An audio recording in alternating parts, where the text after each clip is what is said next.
Singathetha uyendeko, singathetha uyendeko, ukuyendeka, mawuyendekile mos kukwenza into ubungazimiselanga uba ungayenza, futhi nabantu bayethuka xa beva kuthiwa wenze into enje ngoba uyenze loo nto phantsi koyendeko. Uyendeko ke bathi alikhethi balala mntu alikhethi balala mntu, okutsho ukuthi wangumprofeti, wangumfundisi, wayinyanga, wasisangoma. If ufikelwe luyendeko,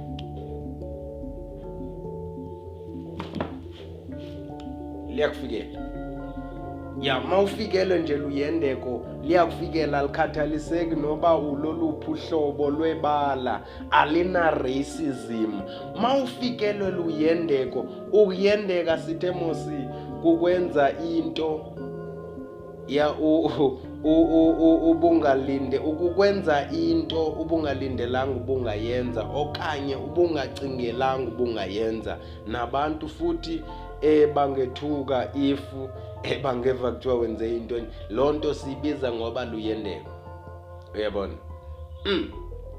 Masithi ayikhethi balala mntu, sinabafundisi ekuthiwa futhi benza izinto ezithile, mhlawumbe babefikelwe luyendeko.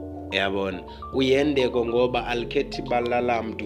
Uyendeko liyakufikela ngitsho sele uhlala kwi-mansions, nditsho sele unebandla,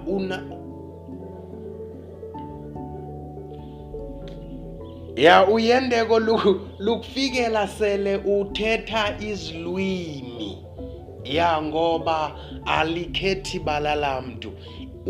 Uyendeko.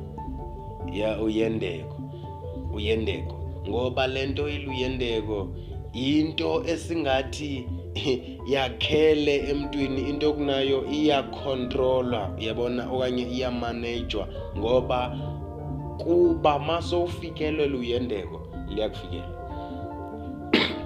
Alikhethi wanezambatho, waphatha ibandla, mawufikelwe luyendeko liyakufikela.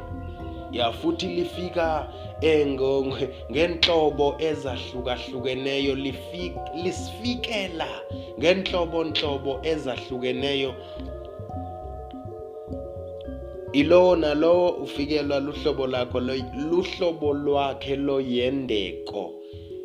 Uyendeko kukwenza into ubungazimiselanga ubungayenza, nabantu futhi bayethuka mabeva kuthiwa wenze loo nto uyenze phambi kwempembelelo zoyendeko.